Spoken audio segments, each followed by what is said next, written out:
बिस्मिल्लाहिर्रहमानिर्रहीम। अस्सलाम वालेकुम नाज़रीन, मैं अहमद फ़वाद हूँ और आप मेरा यूट्यूब चैनल देख रहे हैं। नाज़रीन, 3-4 बड़ी ही इंपॉर्टेंट ख़बरें हैं जो आज की व्लॉग में आपके साथ में शेयर करूँगा। सबसे पहली और बड़ी ख़बर ये है कि अस्करी हुकाम की जानिब से पहली बार जो ब्रीफिंग है 9 मई के बाद मामलात के ऊपर दी गई है और बड़ी एक अहम कॉन्फ्रेंस हुई है और इस कॉन्फ्रेंस के अंदर मुख्तलिफ़ सहाफ़ियों को बुलाया गया है। पहली बार इस मरतबा से इस तरह से मैं कह रहा हूँ कि 9 मई के बाद कुछ प्रेस रिलीज़ की शक्ल में या जो है वो एट्रीब्यूट किए बग़ैर कुछ ख़बरें जो है वो सामने आई कि क्या जो है वो अस्करी हुकाम ने या GHQ ने फ़ैसले किए हैं। लेकिन ये बड़ी एक इम्पॉर्टेंट ये कॉन्फ्रेंस थी और इस कॉन्फ्रेंस में जो है वो इस तरह से 9 मई के बाद पहली मरतबा ब्रीफ़ जो है वो कुछ चीज़ों पर किया गया। कुछ तफ़सीलात इस हवाले से मैं आपके सामने शेयर करूंगा कि क्या इस वक्त सोचा जा रहा है, क्या प्लानिंग है और क्या किया जाएगा। बहुत ही इंपॉर्टेंट तफ़सीलात हैं। दूसरे नंबर पर नाज़रीन, 9 मई के बाद ही इमरान खान साहब की जानिब से भी या पाकिस्तान तहरीक इंसाफ की जानिब से पहला बड़ा अवामी पावर शो किया गया है। और ये जो पहला अवामी पावर शो किया गया है पाकिस्तान तहरीक इंसाफ की जानिब से 9 मई के बाद, एक्सपेक्ट शायद ये किया जा रहा था कि शायद जिस तरह से अभी पाकिस्तान तहरीक इंसाफ को तोड़ा गया या उनके वर्कर्स को दबाया गया तो पावर शो शायद ज़्यादा बड़ा नहीं होगा, लेकिन ये वाकई पावर शो था और इसने रिकॉर्ड तोड़े हैं। और इसके अलावा भी इमरान खान साहब या पाकिस्तान तहरीक इंसाफ के जो प्लान्स हैं जलसों के, वो भी शेड्यूल किए जा रहे हैं। पेशावर में भी जलसा जो है वो एक बड़ा होगा। बहरहाल इस पावर शो के हवाले से भी कुछ तफ़सीलात हैं, वो मैं आपके साथ शेयर करूँगा कि किस तरह से ये इम्पेक्ट क्रिएट करेगा और जो एक नई लहर या नई आप इसको ऐसे कह सकते हैं कि एक नई ठंडी हवा का झोंका है जो पाकिस्तान तहरीक इंसाफ के लिए आया है। इसके अलावा जहांगीर तरीन के हवाले से भी कुछ तफ़सीलात हैं। जहांगीर तरीन की जो जमात है वो अब सिर्फ 4 या 5 लोगों पर मुश्तमिल रह चुकी है। 100 से ज़्यादा लोगों का दावा करते हुए प्रेस कॉन्फ्रेंस की गई थी कि हमारे साथ ये लोग मौजूद हैं और बस जी अब तो हम आ गए हैं। और मुतबादिल के तौर पर जहांगीर तरीन को समझा जा रहा था, लेकिन अब इन्हीं की जो जमात है वो सिर्फ 4-5 लोगों पर रह चुकी है। नवाज़ और जरदारी की जो लड़ाई है वो बढ़ चुकी है। और इस मरतबा तो ये हुआ है कि नवाज़ की जानिब से यानी कि मुस्लिम लीग नून की जानिब से आसिफ जरदारी को एक करारा जवाब दिया गया कि जरदारी साहब अगर आप ऐसा कर सकते हैं तो लें, फिर हम ये भी करेंगे। ये मामला क्या, इस पर भी कुछ तफ़सीलात हैं, अहम तफ़सीलात आपके साथ में शेयर करूँगा। सबसे पहले तो नाज़रीन आपको बताता चलूँ कि नवाज़ शरीफ की वापसी के लिए जो बार बार मुतालबा भी किया जा रहा था, आज एक उसमें अमली तौर पर कोशिश की गई है। लेकिन ये जो कोशिश है ये नवाज़ शरीफ की वापसी के लिए एक जो आप समझे कि आखिरी कोशिश की जा सकती है वो की गई है और इस कोशिश में भी नाकामी हुई है मुस्लिम लीग नून को ख़ास तौर पर।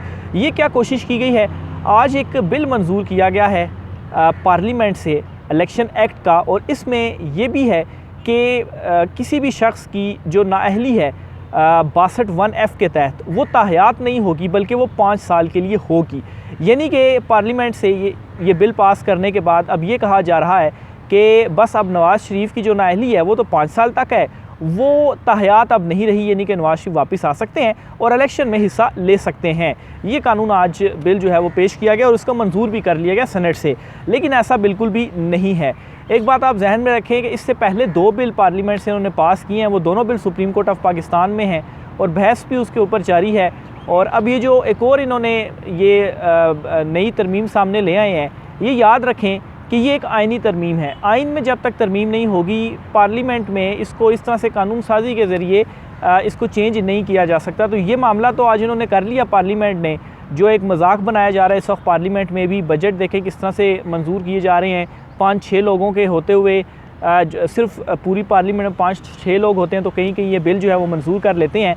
तो बहरहाल ये ख़बरें तो इस वक्त काफ़ी ज़्यादा मीडिया के ऊपर भी आप देख रहे होंगे, आ रही होंगी कि अब नवाज़ शरीफ की जो नाअहली है वो 5 साल तक ही है, इसलिए वो वापस आएंगे, इलेक्शन में हिस्सा लेंगे, लेकिन वो 5 साल तक की नहीं है, वो ताहयात ही रहेंगे जब तक आइनी तरमीम नहीं होती। और ये जो एक गलत काम आप इससे कहें जो इनकी जानिब से किया जा रहा है, तो ये मामला भी सुप्रीम कोर्ट ऑफ पाकिस्तान में आएगा और सुप्रीम कोर्ट ऑफ पाकिस्तान में आकर ज़ाहिर सी बात है एक चीज़ है ही रिटन ऑन द वॉल है कि किस तरह से ये बस जो कुछ भी इनका दिल कर रहा है वो ये करी जा रहे हैं। कराची के इलेक्शंस आप देख लें वहाँ पर क्या हुआ, लेकिन सुप्रीम कोर्ट ऑफ पाकिस्तान में आकर ये मामला फंस जाएगा जिस तरह से दीगर जो 2 बिल्स हैं इनके वो फंसे हुए हैं। आज खुद नोटिस इख्तियार वाला फंसा हुआ है और अपील या नज़रसानी अपील दायर करने का जो केस है वो भी सुप्रीम कोर्ट ऑफ पाकिस्तान में डेली बेसिस पर चल रहा है। तो ये भी एक और इनकी अटैम्प्ट है नवाज़ शरीफ को एक अकेले बंदे को जो है वो वापस लाने के लिए या उसके लिए किस तरीके से जो सिस्टम है या नून लीग है वो ये काम कर रही है। तो आप ये भी समझ लें कि अवाम के दिलों में इनके लिए दर्द क्या होगा। तो बहरहाल अब तो बहुत सारी चीज़ें भी सामने आ चुकी हैं, लेकिन एक और कोशिश थी और एक नाकाम कोशिश थी जो कि इनकी जानिब से की गई है। दूसरी तरफ नाज़रीन, पीपल्स पार्टी और जो हैं मुस्लिम लीग नून, इन दोनों के दरमियान जो एक मैटर था चेयरमैन पीसीबी वाला, ये लड़ाई बिल्कुल बढ़ चुकी है।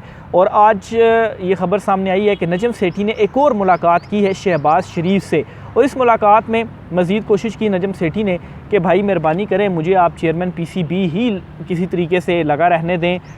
लेकिन उनको वहाँ से भी मायूसी हुई है क्योंकि आसिफ जरदारी बिल्कुल डट चुके हैं कि नहीं, ज़ुका अशरफ जो मेरा बंदा है वही चेयरमैन पीसीबी होगा। तो शहबाज शरीफ साहब आप नजम सेठी से कहें कि अपना बोरिया बिस्तरा गोल कर लें।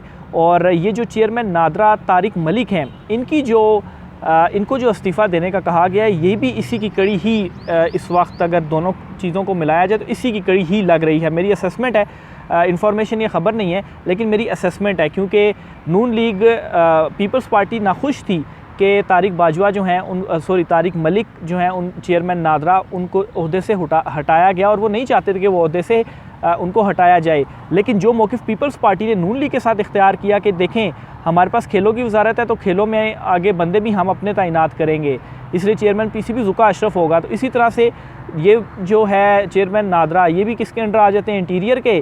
तो इसमें फिर नून लीग ने कहा जी कि देखें जी ये तो हमारे पास है मिनिस्ट्री तो दाखिला की, तो इसलिए यहाँ पर भी हमारे बंदे आएंगे। तो इन्होंने वहाँ से तारिक मलिक जो है उनको हटा दिया। तो ये जो इनकी लड़ाई है ये इस तरह से भी आहिस्ता आहिस्ता आगे बढ़ती जा रही है और ये बढ़ेगी भी।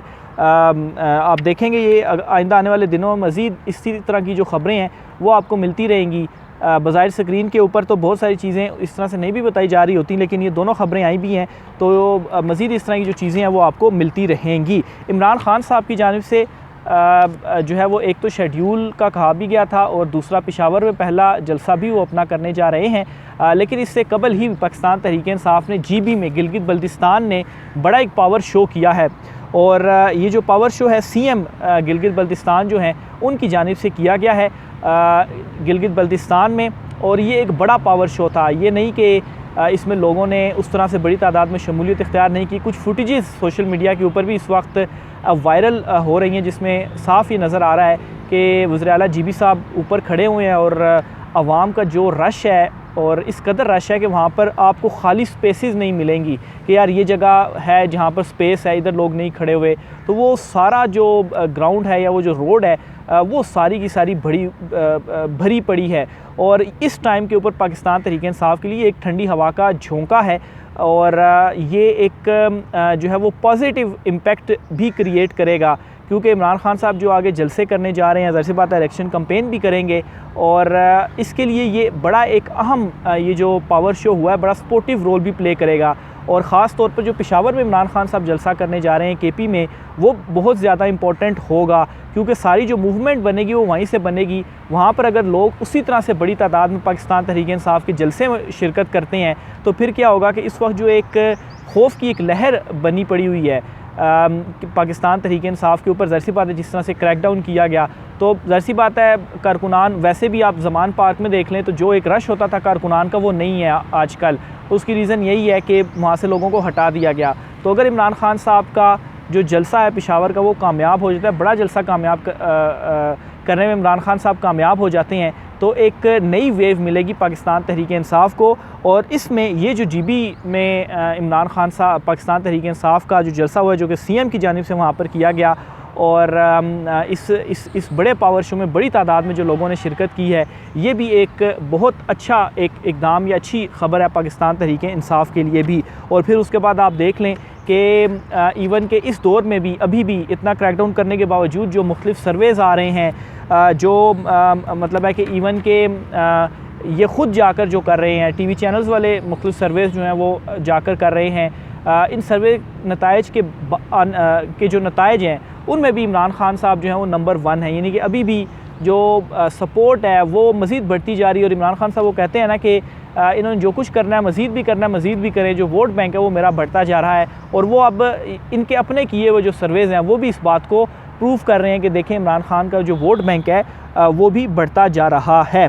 आगे चलकर नाज़रीन जहांगीर तरीन के हवाले से जो खबर है वो मैं आपको देता चलूँ। अच्छा, इस वक्त जो सिचुएशन है जहांगीर तरीन की, बड़ी सख्त मायूसी का शिकार हो गए हैं या मायूसी हुई है जहांगीर तरीन को, और वो इस वजह से कि जिस जो है वो अंदाज़ में वो आए या उन्होंने ख़ुद को लॉन्च किया या उनकी लॉन्चिंग हुई, जिस तरह से मीडिया में हाइप क्रिएट की गई कि देखें जी जहांगीर तरीन अब आ रहा है, अब तो खान का जो मुतबादिल है वो आ गया है।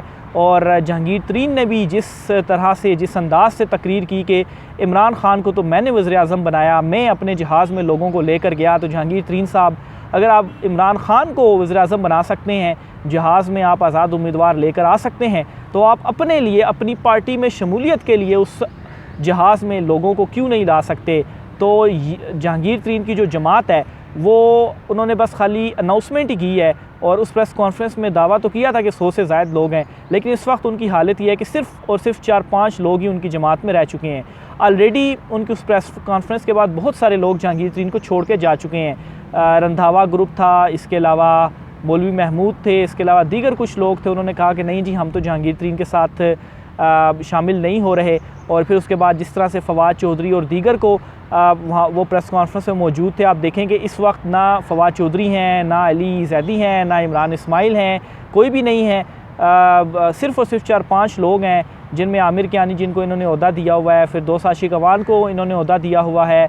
इसके अलावा जो है वो एक और 2 लोग हैं, उनको भी इन्होंने ओहदे दिए हुए हैं। ओन चौधरी हैं, ओन चौधरी जो कि इस वक्त हुकूमत में भी उनके पास मुआवन ख़ुसूसी का गालबन स्टेटस है और यहाँ पर भी उन्होंने पार्टी से भी ओहदा लिया हुआ है।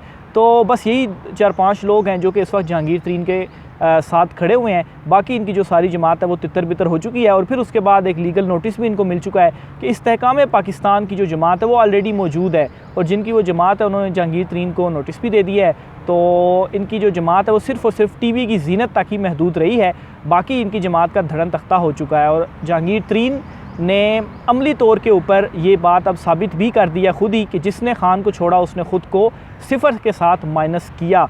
और जहांगीर तरीन ख़ुद कुछ भी नहीं थे। अगर इन्होंने इमरान खान के साथ उस वक्त ये खड़े थे, बिलाशुबा इनकी सपोर्ट भी थी, इमरान खान को सपोर्ट भी किया, लेकिन ये कहना कि मैंने इमरान खान को वज़ीर-ए-आज़म बनाया, तो अब इस सवाल का जवाब भी इनको मिल गया होगा कि आपने इमरान खान को वज़ीर-ए-आज़म नहीं बनाया, आप इमरान खान के साथ थे, इमरान खान की पॉपुलैरिटी आपके साथ थी। इस वजह से वो जो लोग थे वो शामिल हुए पाकिस्तान तहरीक इंसाफ में और आपका जो जहाज़ था वो उसमें इस्तेमाल हुआ। आगे चलकर नाज़रीन जो GHQ मीटिंग अस्करी हुकाम की जो मीटिंग है उस हवाले से भी आपको बताता चलूँ तो एक बेसिकली कॉन्फ्रेंस चल रही है जिसमें बहुत सारे सहाफ़ियों को इनवाइट किया गया और क्वेटा में बेसिकली ये चल रही है और इसमें 9 मई के वाक़यात और दीगर इस वक्त की भी जो सारी सूरत हाल वगैरह चल रही है मामलात के ऊपर जो ब्रीफ़ है वो किया जा रहा है, आंसर क्वेश्चन सेशंस भी चल रहे हैं। लेकिन इसमें सबसे जो एक इम्पॉर्टेंट चीज़ है 9 मई के वाक़यात के हवाले से, तो एक मरतबा फिर से ये जो मैसेज है ये फ़ाइनल मैसेज आप इसको कह लें, ये और क्लियर मैसेज उसको कह लें। इसमें ये बताया गया है कि कोई भी जो मुजरिम है 9 मई वाक़े का, 9 मई के वाक़े के किसी भी मुजरिम को किसी भी सूरत माफ़ जो है वो नहीं किया जाएगा। अब यहाँ पर ये ज़हन में रखें कि किसी भी मुजरिम को, यानी कि वो लोग नहीं कि जो मुलजिम है, मुलजिम से मुराद ये होता है कि अभी उसके ऊपर सिर्फ इल्ज़ाम है, प्रूफ कुछ नहीं हुआ, लेकिन ज़ाहिर सी बात है फुटेजेस अगर मौजूद हैं और जिन लोगों ने वो तोड़ फोड़ और जलाओ घेराव वगैरह किया, ज़ाहिर सी बात है उनकी भी निशानदेही हो रही है, तो जिनके ऊपर ये प्रूफ हो जाएगा तो उस हवाले से ये एक मरतबा फिर से क्लियर बता दिया गया है कि किसी भी मुजरिम को माफ़ नहीं किया जाएगा। तो ये एक इम्पॉर्टेंट मैसेज था। ये कॉन्फ्रेंस ख़त्म होगी तो इस हवाले से मज़ीद भी जो तफसीलात सामने आएंगी तो वो भी मैं आपके साथ कोशिश करूँगा कि शेयर कर सकूँ, लेकिन ये एक इम्पॉर्टेंट मैसेज था, ये मैंने सोचा कि आपके साथ शेयर कर दूँ। आगे चल कर मैं देखता हूँ कोई और ख़बर जो है वो अगर हो तो वो भी मैं आपके साथ शेयर करता चलूँ। एक और ख़बर भी है इत्तेहादियों के हवाले से है कि इत्तेहादियों की जानिब से जितने भी इस वक्त हुकूमती इत्तेहादी हैं इनकी जानिब से तमाम का आलमोस्ट ये इत्तफ़ाक़ हो चुका है कि अगस्त के पहले हफ़्ते में जो असम्बलियाँ हैं वो तहलील कर दी जाएँ। बार बार बयानात भी आ रहे हैं मुख्तलिफ़ वज़रा के इलेक्शंस वक्त के ऊपर होंगे, लेकिन अभी तक जो है वो फ़ाइनल जो एक अनाउंसमेंट है वो नहीं की गई। लेकिन अगस्त के पहले हफ़्ते में असम्बलियाँ तहलील कर दी जाएंगी। अभी जो ये कुछ तफसीलात सामने आ रही हैं, लेकिन उसमें ये होगा कि अगस्त के पहले हफ़्ते का मतलब ये होगा कि 3 महीने बाद इलेक्शन, तो अक्टूबर या नवंबर, बहरहाल इलेक्शंस हो रहे हैं। चाहे अगस्त के पहले हफ़्ते में करें या पूरे टाइम पर करें, चाहे नवंबर में हो या अक्टूबर में हो, बहरहाल इलेक्शंस जो हैं वो होने जा रहे हैं। तो ये नाज़रीन आज की अहम तरीन तफसीलात थी। राय का इज़हार कीजिएगा। आज की व्लॉग से इतना ही, मुझे इजाज़त दीजिए। अल्लाह हाफ़िज़।